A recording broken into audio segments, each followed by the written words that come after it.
Hello everyone, and welcome to today's webinar.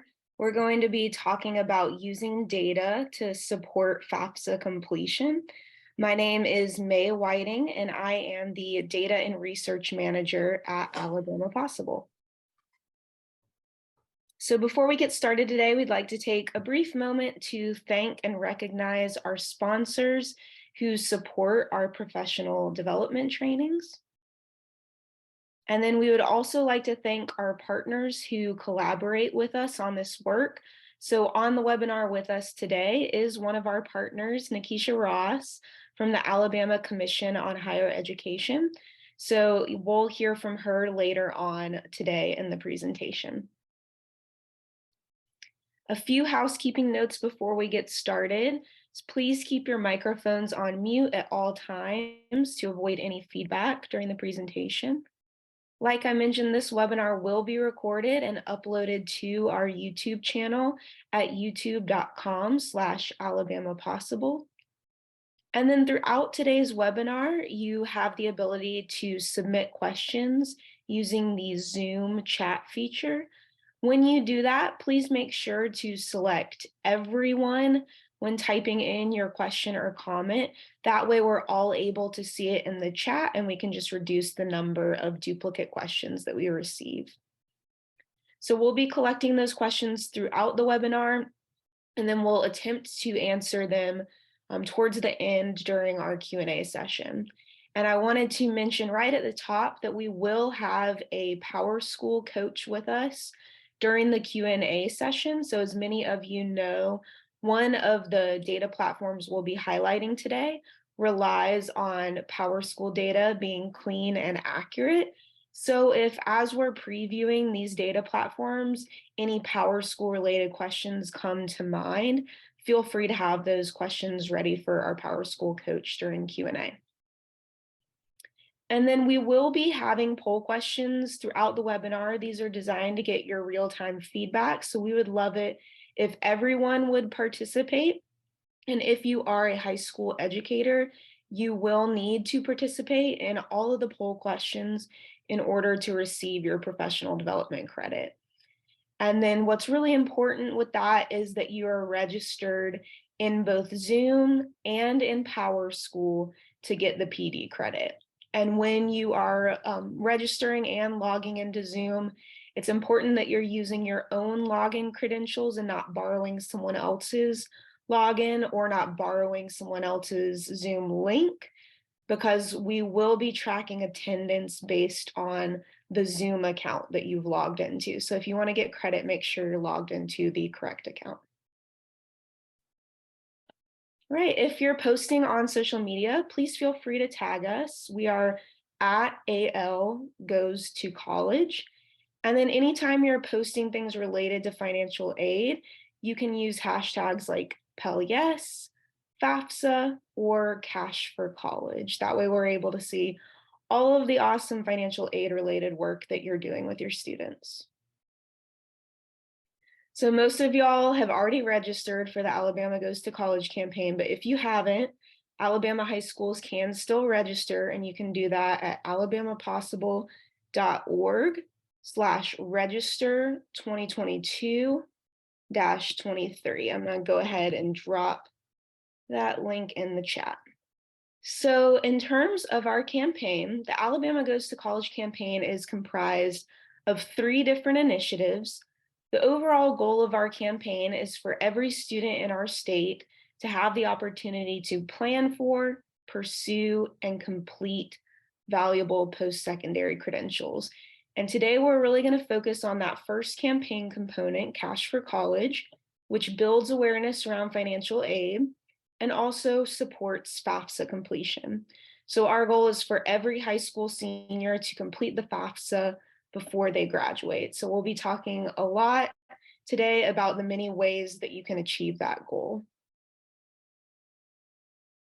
And our learning objectives, we hope by the end of the webinar, you'll gain confidence with navigating and using data platforms to both monitor and promote FAFSA completion. And then you'll be able to identify one new strategy you will incorporate into your FAFSA completion campaign. So we are going to start off with a poll question just to get an idea of how you are using FAFSA completion data. So I'm going to go ahead and launch that now. On your screen, you should see 3 separate questions. Once you get through those, if you will just press submit. The first question was, how often do you use data platforms to monitor your FAFSA completion progress? And about half of y'all are saying weekly. So that's really awesome. That's what we want to hear. We think that's a great way to keep track and stay on top of the goals that you have for FAFSA completion. And then when asked if you use a data platform to monitor student level FAFSA completion, the overwhelming majority of you are saying yes. So also really great to hear, because we'll talk about the many ways that that resource is just so supportive of your overall completion goals. And then the last question is whether you share responsibility of monitoring student level data with other staff at your school. So 71% of y'all said yes. So it definitely takes a village to get all of your seniors through the completion process. So the more that you're able to collaborate with other staff at your school, the better. So really encouraged by all of your responses. Thank you for answering that. And then I just wanted to start today's discussion with a little bit of context. So as a reminder, for the class of 2022, FAFSA completion hovered around 57% by the time of their graduation month. And then by the time that they actually matriculated into a post-secondary pathway, FAFSA completion for the class of 2022 exceeded 64%. So that ranked us 9th in the nation for high school FAFSA completion. So that was last year during our first year of the FAFSA policy. Now I want to shift on over and look at the class of 2023's progress so far. So to see how our state compares to the rest of the nation in terms of FAFSA completion, we're going to look at the National College Attainment Network's FAFSA tracker. So that's what you see on the screen here. So this is showing completion through January 13th for the class of 2023. And on the left side of the screen, you see that Alabama's year-over-year change is a good bit lower than the national year-over-year change. So we're currently seeing a 2.9% increase in FAFSA completion, while the nation is seeing a 6.5% increase. That being said, it's still great to see that we're improving upon our really strong results that we had last year. And then on the right side of the screen, you can see that our state's completion rate is just a bit lower than the national completion rate. So our state is seeing a 31.5% completion rate, while the nation is seeing a 32.9% completion rate. And that currently ranks us 27th in the nation for FAFSA completion. So that was the state as a whole. And now if we break this down a little bit more by looking at specific populations, that's what you see on this screen. So Alabama is seeing small year-over-year increases for almost every selected characteristic. So if you were able to join our webinar 2 weeks ago, you saw that we weren't doing very well for many of these populations. Happy to say that things have shifted for the better since then. So what you see on the screen now is that we're seeing higher year-over-year increases in FAFSA completion for low-income schools, for schools with a greater concentration of students of color, and then for cities and towns. So that is really encouraging, but ultimately we want to ensure that all of our students who are eligible to complete a FAFSA are doing so. So we're gonna start talking about the tools that we have available to track school-wide FAFSA completion as well as student-level FAFSA completion. So the Cash for College data dashboard, it can be found at alabamapossible.org/dashboard. So I'm dropping that link in the chat right now. And on this, you're able to access school-wide data. This platform is updated weekly, so you can see that it is current through January 13th, 2023.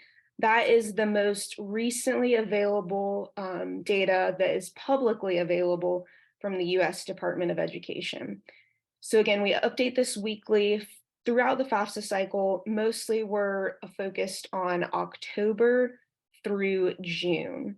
And so this is a great way to see how the state is progressing and how your school is progressing. So on the first page, we have this state overview. And so this is giving the statewide view of FAFSA completion. So we have the number of FAFSAs completed divided by the total number of seniors in the state. And that gets us our completion percentage. So I want to point out a few differences that you'll probably notice across the platforms we're featuring today. So our dashboard is including all public schools, as well as any private school that registers for the Alabama Goes to College campaign. So this is going to be different from the schools that are featured on the AIC portal. I just want to say that at the top. Additionally, for enrollment numbers, we are getting those directly from the Alabama State Department of Education. So they make those publicly available in the late fall, and we use that report that they put out to populate our enrollment. So we are not receiving live daily updates to enrollment like AIC might be. So that is one limitation of our platform and one limitation of our FAFSA completion calculation. If you have any specific questions about your school's numbers, definitely feel free to contact us. We're more than happy to answer those. So we are seeing data through January 13th, 2023, and then we're comparing it to the same week of the FAFSA cycle last year. So we're looking at January 7th of 2022. We have this pie chart on the right, and it is showing the number of complete FAFSAs, the number of incomplete FAFSAs, and then the number of missing. So incomplete FAFSAs are those that have been submitted to federal student aid, but are not yet considered complete. So they've been started and submitted, but either have been rejected or considered incomplete for some reason. Missing is the number of students in the state who have not even started a FAFSA, or maybe they've started, they've not even gotten close to submitting yet. And then of course, our green is our complete. And so this is showing all of the FAFSAs that have been 100% completed. So that's our pie chart. And then at the bottom, we have our weekly progress bar. So the green bar represents this year, and then the gray bar represents last year. And this will continue to update week to week. Now, if we go up to the top of our dashboard, we'll see several different tabs up here. So if we go to our by school tab, we'll be able to see data by school. So we can search and filter by all different kinds of variables. So we can look by school name, city, county, school size, district, whether or not a school is participating in our campaign, and even low income rates. So lots of ways to search for schools on this tab. And then you can also just search by a district or county if you go to the next tab. But the tab that I really want to emphasize is the school detail tab. So here we see that this is just showing an individual school. So you can click the drop down and you can start typing your school's name and then click it once you find it. So right now we're looking at Gunnersville High School. So we'll see that this year their FAFSA completion rate is currently at 45.9%, or at least through January 13th. And then last year during the same week of the FAFSA cycle, their completion was at 32.6%. So this is an awesome improvement rate considering they are working with a senior class of about the same size as last year's. And then you'll also see a pie chart for this school and then their weekly progress bar. So really the purpose of this dashboard is for you to be able to easily compare year to year. You can also use last year's progress bar as a way to set goals throughout the months of the academic year and then monitor your progress to meeting those goals. So again, this dashboard is really focused on school-wide completion, also a great way to compare schools or compare districts. And like I've already alluded to, our dashboard does work differently from the portal that Nikisha is about to show you. And ours is updated weekly using publicly available data from the US Department of Education. Nikisha will describe the way that AIC obtains FAFSA data and then matches that to your students who are enrolled at your school. So one reason that you might use our Cash for College data dashboard is if your district or school has not yet signed a use agreement to be able to use the data that AIC provides. And then another reason you might use this dashboard is just to be able to see a quick year-over-year comparison for your school or district. Our platform makes that fairly simple. So I'm just going to check the questions in the chat really quick in case they're relevant for this platform. So with the enrollment numbers, we receive the fall enrollment numbers directly from the State Department of Education, and then those do not get updated throughout the year. So if you have a large population of students who transfer or withdraw for whatever reason, your enrollment numbers might not be accurate, and that is a limitation of our platform. So I'm going to stop sharing now, and I'm going to turn it over to Nikisha. Good morning, everyone. Can you hear me okay? Hopefully we had a little issue earlier on, but let me start this PowerPoint. And I'm going to talk a little today about the FAFSA completion portal available through AIC. Just to give you a little bit about the portal, it's a tool used by educators to view overall FAFSA completion rates and also to view a more detailed view by the schools that they are assigned to. This is the home page for the portal. The web address is fafsa.aic.edu, but unfortunately at this time, the website is experiencing some technical difficulties. We apologize for that, but hope to have it resolved by the end of the day.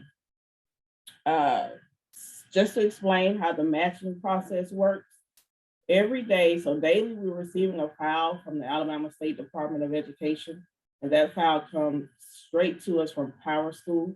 It's a daily file, so it updates the senior cohort, which you will see down here on the home screen daily. And then we also receive a file from the Federal Department of Education of all FAFSA applications completed by students here in Alabama. So what happens is if we have a social available from PowerSchool, we are matching that social and the date of birth from the PowerSchool record to the social and the date of birth on the FAFSA application. If the social is not available through PowerSchool, which happens sometimes here in Alabama, there is a secondary match, and that secondary match is date of birth, first name, and zip code. So there's two matching processes, one for if the social is available and one for if it is not. And just for the homepage here, there's actually 4 different views. So there's a public view. The public view is available to anyone who logs on to fafsa.aic.edu. It'll give you the homepage, and it'll also give you this data tab at the top. The second level of access is approved users. And an approved user is educators at the schools that have signed the use agreement. The school district has signed the use agreement, and they have been given a username and a password to access the portal.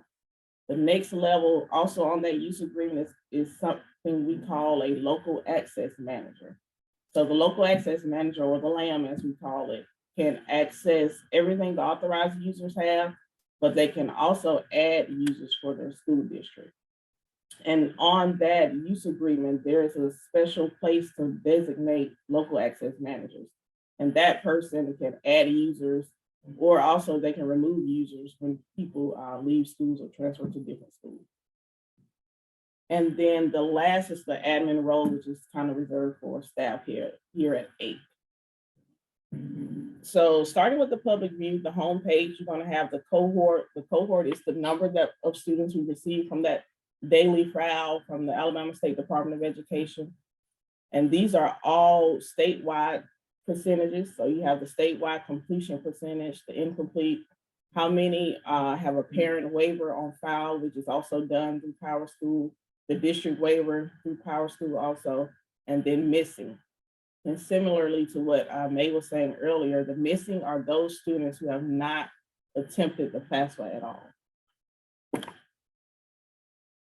This is the data page, which is also a part of the public view.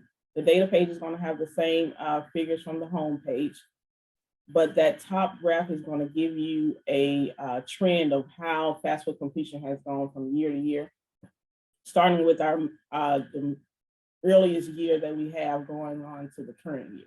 So you can see that trend at the top. On that same page, we have the school top 10 achievers. So this is a list of the top 10 schools with the highest completion rate in the state of Alabama. It was kind of an incentive that we decided to put on the page to recognize those high achievers and to encourage others to try to make it to that list as well. So we have a ranking system here at the top: diamond, gold, silver, and bronze, with the associated percentages that they represent.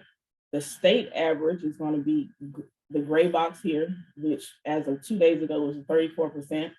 And then it'll list all those, the top 10 schools there. You can also filter this list by cohort size. And this drop down goes by what the Alabama High School Athletic Association uses to rank schools 1A through, I think, 7A. And you can compare schools of similar size there if you want to see where your school falls. And then below that same page, that data page, you're going to have something similar. It's the district, the top 10 district achievers in the state of Alabama. Right now, well, as of 2 days ago, was Marengo County with 82% of their students completing the FAFSA.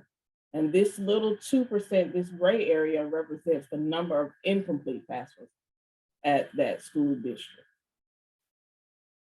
Once again, you have the medals for the different completion percentages. And also you can change this view. That's why I wish we could be on the site live, but you can change this view to a table format if you don't like this graphical representation of the data. There is a button for that. There's a school tab on the data page as well, and it'll give you a more summary by school of each school in the state of Alabama, how many parent waivers are on file, the district waiver number, and again, the similar graphic for the state average and 34%, and then how that school ranks. So this is a list by school. I'm sorry, this is also on the public view of the website.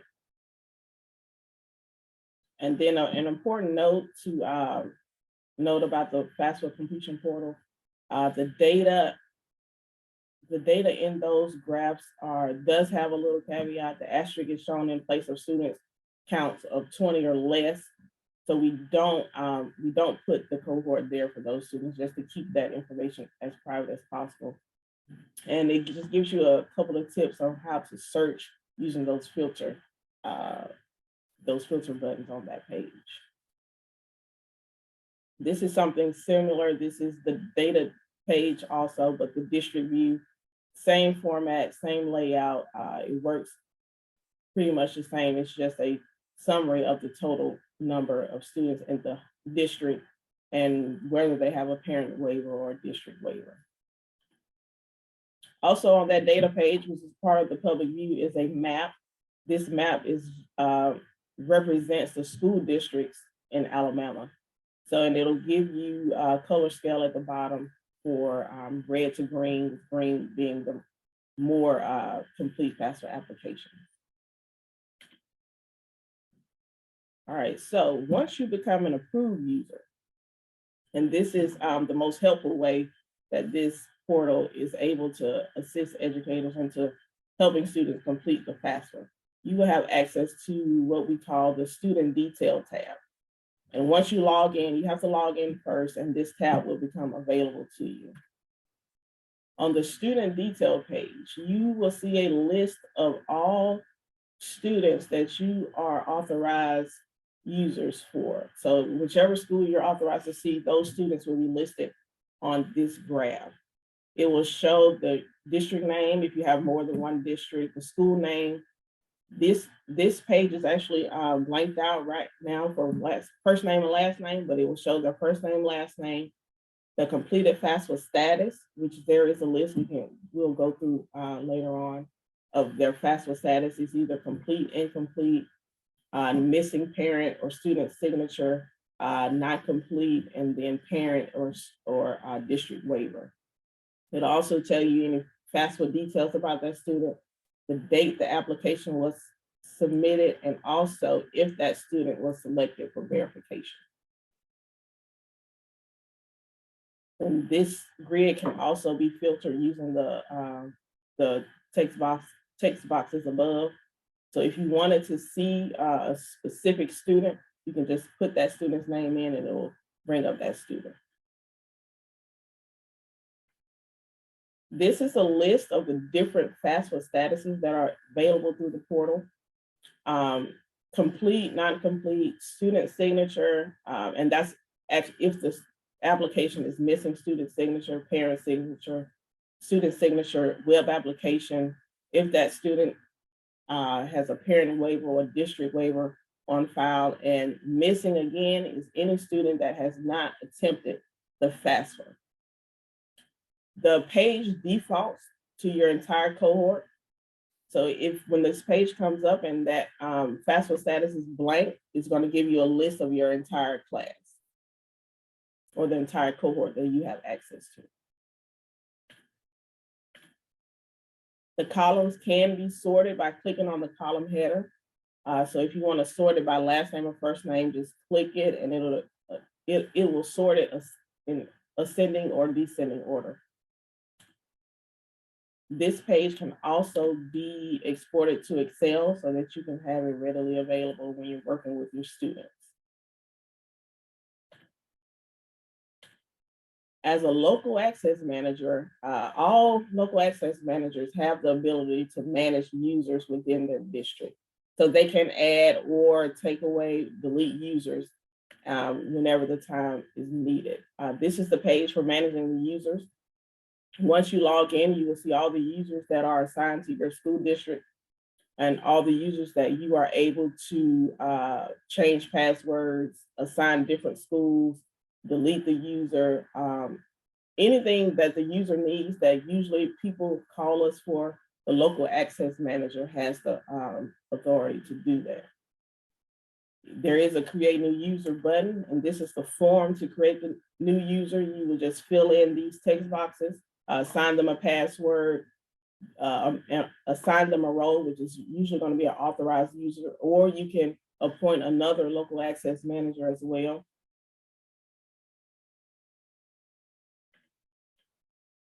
And then once you fill in that information, you just select the school district. Now the school district will be filtered to only the school district that you have access to. So you select your school district and then check the boxes of the school that user should have access to. And the 4 icons next to the username or the user in the grid is where you are able to assign that user to different schools. You can reset their password, you can delete that user, and you can edit that user's profile, changing the username or ID, whatever fields that were on the previous page, you're able to update there for any users in your school district.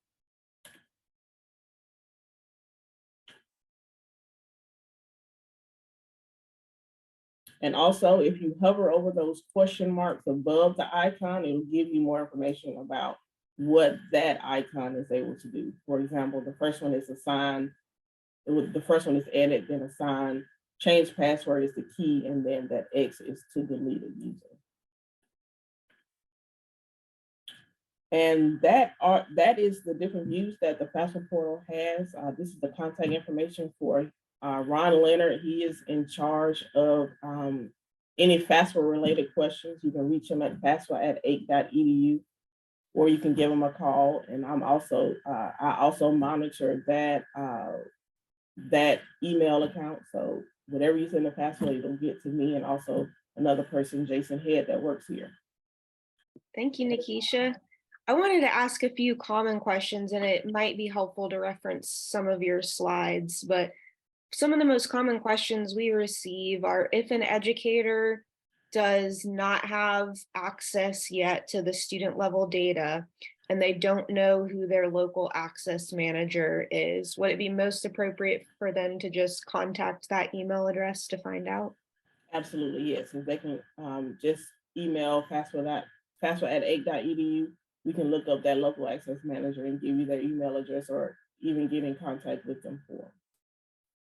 Perfect. And then the other thing that we frequently hear is questions about FAFSA status. So you showed us each of the different options for a student's FAFSA status. And just to go into that a little bit more, so complete would mean that the student's application is 100% complete and it's enough information for them to be able to have an EFC or find out what their financial need is.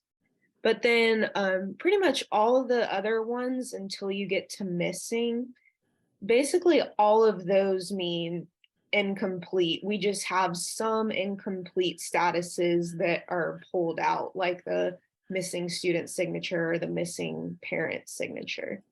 But from not complete to student signature web, those are all like some variation of incomplete, right?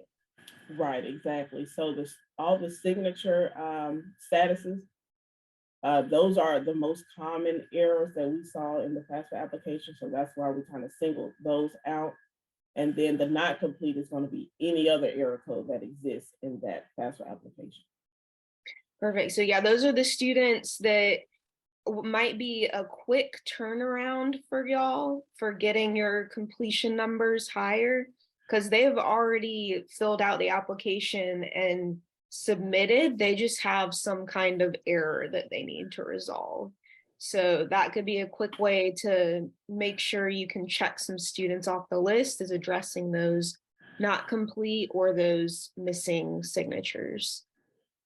And then we've heard a lot of positive feedback of having the waiver counts being displayed. So really appreciate that being added to the portal so that educators are able to see, I have all these students who are in the process, and then I do already know this group of students will be using a waiver of some sort. So thank you for that. We have one question in the chat about the portal being updated a bit after the FAFSA cycle began. So I was wondering if you could just talk a little bit about that, Nikisha. Well, yes, we usually start updating the portal in December, and that's due to an update that the software we use requires. And that update is not available until the end of November. So that is the only reason calls for that delay until the beginning of December. Will that be the case every year? That would be the case, yes, every year. Okay. We have to wait on that update, which is not released until the end of November. Gotcha. That's good to know. So we'll make sure that that's clear at the start of the FAFSA cycle next year. And many of y'all know the FAFSA cycle will look a little bit different next year. It is the first year that FAFSA simplification will be implemented. So the actual FAFSA form will look different next year. So there's a lot of changes on the horizon, and we'll be talking about those leading up to the next academic year. Another question that we got, and I just want to clarify it, Wendy. So Wendy asked, what do we need to do if a student has completed and submitted their FAFSA, but it's not showing in the AIC portal? And my clarifying question for that, Wendy, is the student's name showing up in the portal, but their FAFSA completion status might be incorrect? Or is the student not showing up at all in the portal? There will be a difference in how you address it depending on whether the student isn't showing up at all or their FAFSA completion status just might not be what you're expecting. So one thing that we'll feature in a few slides is a guide that'll help you troubleshoot some of those issues. So the student is showing, but nothing is showing as far as being complete or incomplete. And there could be a few reasons for that. One, it could be timing. So I don't know how long ago this student submitted or completed. But then other than that, there could be a few different things that we would need to troubleshoot with you individually. And Nikisha, I didn't know if you want to add anything to that. Yes, I think your guide has some good information on how to troubleshoot that. But the first thing we always tell people is to check the social. If the social is provided in Power Schools, to check the social and make sure it's the same one in Power School and on the FAFSA application. That is usually the cause of student not showing as complete in the portal. Gotcha. Well, feel free to keep adding questions into the chat. I'm going to pull up my screen now. And as a reminder, we do have a Power School coach on the line with us. So if you have any questions specific to Power School, feel free to ask those. Resources that we've mentioned, of course, you have the actual portal and the actual dashboard. Along with those, we have a guide and an FAQ. So I've just dropped a link to our educator toolkit in the chat. If you go to the Cash for College folder in that toolkit, and then you go to the data folder, that's where you can access the guide and the FAQ. It'll give you a lot more detail about the platforms, and it might answer some of the questions. With the guide, we have some terms defined. And like we mentioned, we have a lot of different ways of troubleshooting some issues you might be encountering. And then above that, FAFSA.gov and then the Federal Student Aid Toolkit are great resources, and they can help you troubleshoot when you have a student who has submitted, but then even after submission, their application isn't considered complete. Those web pages are really good for giving you more information about that. So we'll have all of this linked in our slides that we send out to you in our follow-up email. A few other things I want to promote just related to FAFSA completion in general. We have the recordings for our FAFSA 101 webinar and our advanced FAFSA webinar available on our YouTube channel. So you can always revisit those if you're having any trouble with the applications. We also did a webinar specific to students in immigrant families. So that talks a lot about eligibility for completing the FAFSA. So the waiver exists because not every student is eligible to complete a FAFSA. So for those students, we obviously still want you to be able to support them in accessing other methods of financial aid. So this webinar goes into a lot of detail about that. And then we have our FAFSA walkthrough for the current cycle.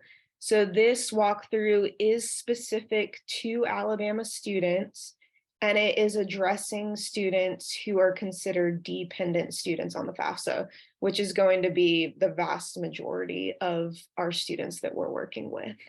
So that is broken up into little chapters. So you can just click whatever chapter is relevant to the issue that you might be having, or you can go through it as a whole. We also sent out in our newsletter this morning a Spanish version. We did not create it, but it comes from a source that we really trust. So if you have a student that needs a Spanish version of the walkthrough, that is linked in the newsletter this morning. So still feel free to add questions in the chat, but I'm going to go ahead and launch our end of webinar polls. As a reminder, we check your attendance through Zoom, and then after that, we check your participation in the poll questions through Zoom. And then you must register within PowerSchool within the 2-day window in order to receive PD. So it just drops that link into the chat. We had one question in the chat just about FAFSA completion in general.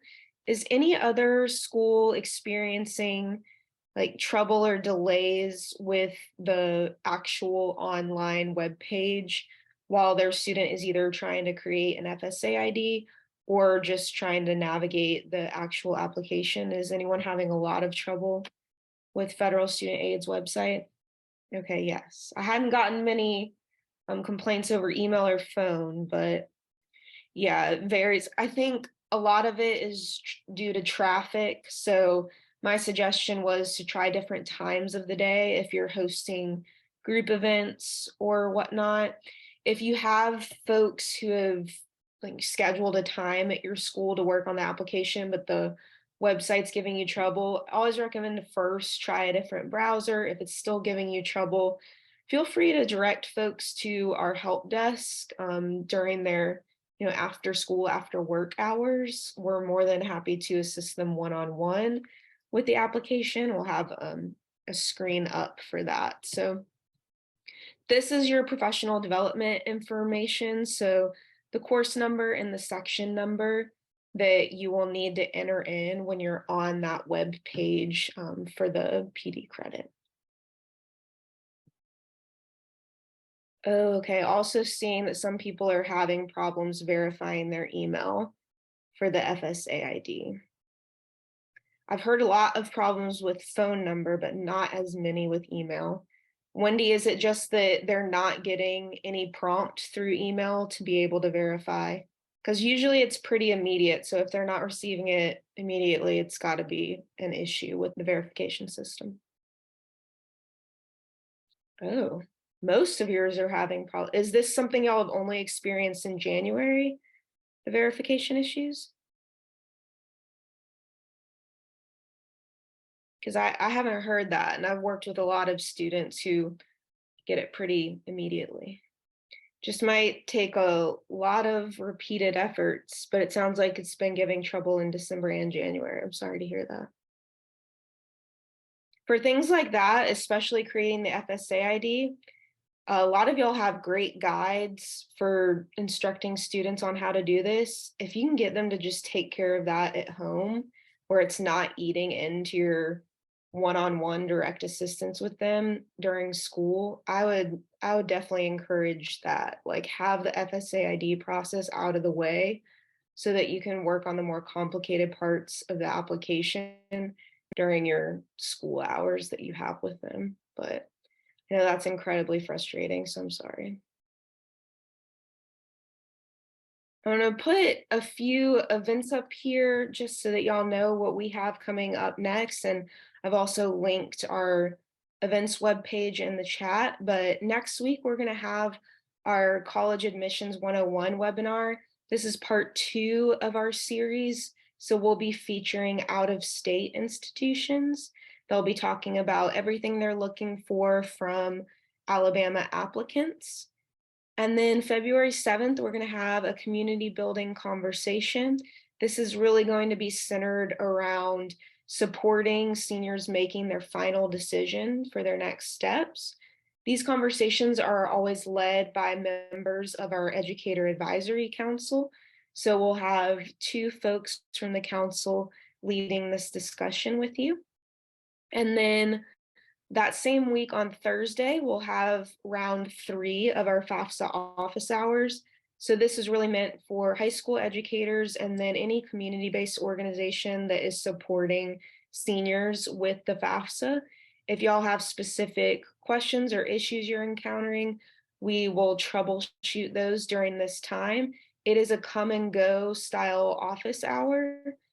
So you can just drop in with your question and leave whenever you prefer. And then last, kind of far out, but we want you to go ahead and save the date. Tuesday, April 11th will be our third annual conference for the Alabama College Attainment Network. So Manisha has added in the chat a call for proposals. If you are interested in presenting at the conference, take a look at that information. If you're interested in just attending, then we'll have more details for you coming. But it's a virtual conference, so no matter where you are in the state, you'll be able to participate if you would like, and we would definitely love to see you there. Like I mentioned, if you want to direct students or families our way, especially if they're having repeated issues, feel free to refer them to our help desk. They can text or call us at 334-316-6155. And if it's something that can't really be resolved over text or a phone call, we also frequently set up one-on-one Zoom sessions if a family is comfortable with that. So just know if that is available to your students. Of course, you're also welcome to reach out to us via email. So you can reach us at algoestocollege@alabamapossible.org. I don't see any other questions in the chat, but if anything comes up, feel free to shoot us an email there, or you can contact FAFSA at ake.edu with questions related to their platform. But I want to give a big thanks to Nikisha for showcasing everything available on the platform. We can't emphasize enough how important that student level data is. That is going to be the main tool that we want y'all to use as you're monitoring your progress.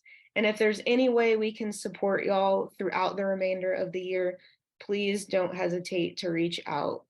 We hope to see y'all soon. Thanks so much for your time.